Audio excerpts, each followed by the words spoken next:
안녕하세요. 남스타입니다. 제가 지난 영상에서 강남 건물을 소유하는 일 자체가 얼마나 희소성 있는 일인지 통계적으로 좀 접근해서 말씀을 드렸었는데요. 강남에 약 17,000여 개 건물이 있고 그걸 소유할 수 있는 사람은 극히 일부고 또 강남 안에서도 상급지들의 희소성은 더 높을 수밖에 없고 그런 곳들은 결국 입지의 선점이 중요하다. 이런 내용을 말씀드렸었죠. 그래서 그런 맥락에서 올해 거래된 것들 중에 몇 군데 사례를 좀 같이 볼까 해요. 먼저 볼 곳은 강남은 아니고요. 요즘 아주 핫한 지역 중 한 곳인 명동입니다. 최근에 이 코로나 이후 상권 회복세가 가파른 곳이다 보니까 빌딩 매수세도 많이 붙었고 관심도도 상당히 높은 곳이에요. 그리고 요즘 강남이나 이제 주요 지역들 임대 시장이 워낙 불황이다 보니까 아예 이렇게 관광객 많은 쪽에 숙박업, 에어비앤비 쪽으로 눈을 돌리시는 분들도 많거든요. 그래서 그런 숙박업이 가능한 일반 상업지, 그리고 관광객 몰리는 곳들에 대한 수요가 높아지고 있는데 그 조건을 충족하는 곳이 이 명동, 종로 일대이다 보니까 관심도가 높죠. 명동에는 우리나라에서 가장 비싼 땅이 있죠. 이 네이처 리퍼블릭 부지가 대한민국에서 가장 비싼 땅으로 계속 유지 중인데 그 인근에 올해 거래된 건물이 있습니다. 6월에 235억에 거래된 이 건물인데요. 대지 면적 32평에 불과한 꼬마 빌딩이에요. 평당가로 보면 약 7억 4천만 원. 여기가 땅 한 평 사는데 7억이 필요한 입지라는 얘기죠.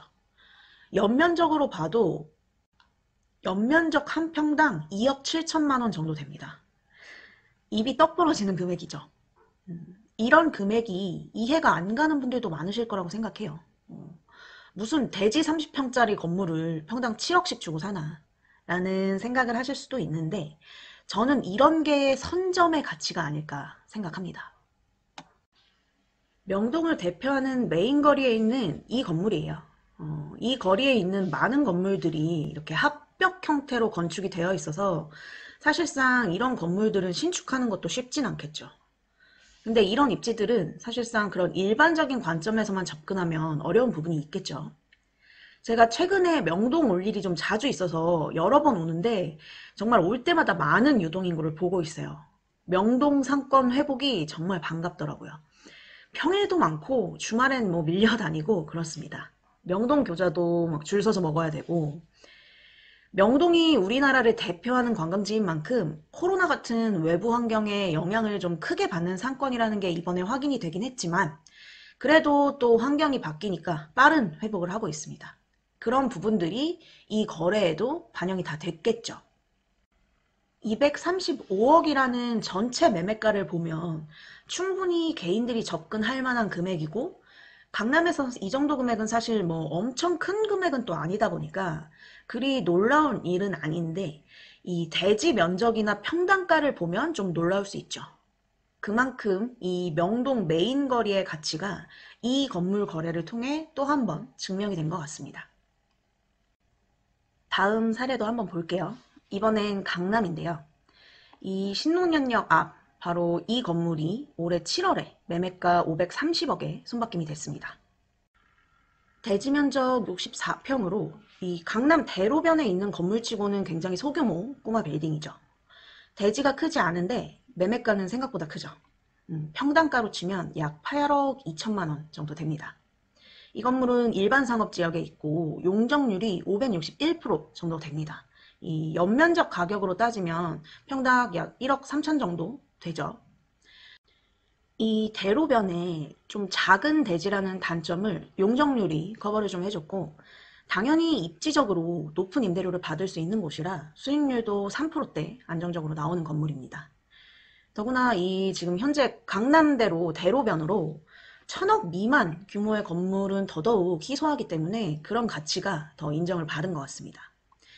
이 건물에서 조금 이제 강남역 쪽으로 내려가면 김태희 씨 부부가 소유한 유명한 건물이 나오죠.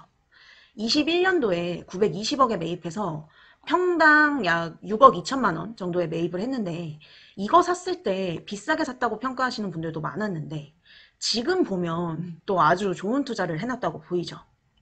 이런 거 보면 진짜 강남 내의 상급지들은 기회가 있으면 선점을 해놓는 게 맞지 않나 라는 생각이 좀 듭니다.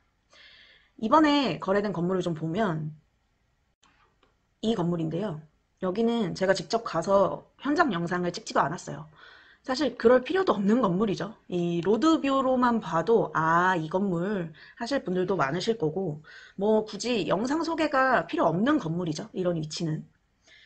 이 강남 대로변에 530억이라는 금액으로 이런 건물을 살 수 있는 기회가 여러분한테 온다면 어떤 선택을 하실 건가요? 평당 8억? 너무 비싼데? 라고 생각을 하실까요? 아니면 이런 건물은 살 기회도 별로 없어. 기회 있을 때 무조건 사야지. 라는 생각을 하실 건가요? 그 선택이 큰 차이를 만들겠죠. 이런 것들은 사실 금액보다 더 중요한 게 선점입니다. 사고 싶다고 살 수 있는 것도 아니고 돈 있다고 이런 건물을 다 살 수 있는 게 아니겠죠. 명동 아까 그 메인 거리에 건물 몇 개나 되나요? 걸어 다니면서 건물 몇 개인지 셀 수 있어요. 뭐 청담동 명품거리에도 건물 몇 개나 돼요. 셀 수 있어요. 이런 강남대로, 뭐 도산대로 이런 것도 마찬가지고요. 그 말은 결국 이런 입지들의 건물을 소유할 수 있는 가능성은 0.01%도 아니고 0.001%도 채 안 될 거라는 얘기죠. 가격 상승의 중요한 요소 중 하나가 뭔가요? 희소성이죠. 이런 곳들은 그 입지의 가치가 그만큼 희소성이 높으니까 계속 값어치도 오르죠. 다음 사례도 한번 볼까요? 올해 8월에 거래된 이 선릉역 인근 대로변에 위치한 이 건물, 매매가 342억, 대지 면적 179평으로 넓은 대지 면적을 가진 입지고 평당가로 치면 약 1억 8천만 원 정도의 거래가 됐습니다. 개인적으로 올해 거래된 건물들 중에서 잘 샀다고 손꼽는 건물 중에 하나예요. 대지가 커서 이 매매가 볼륨이 좀 크지만 입지 대비 뭐 평당가나 모든 것들이 굉장히 좋지 않았나 생각됩니다. 이런 위치들, 이런 것들은 기회가 있을 때 놓치면 안 된다는 말씀을 좀 강하게 드리고 싶어요.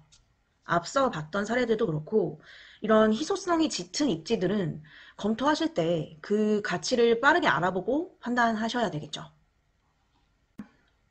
업비트랑 빗썸, 코인회사에서 이 삼성역 앞 부지들을 뭐 이렇게 평당 8억 이상씩 주고 매입한 것들도 같은 맥락입니다, 결국. 이런 입지들은 매입할 기회가 온다는 것 자체가 최고의 타이밍을 만났다고 할 수 있지 않나 싶습니다.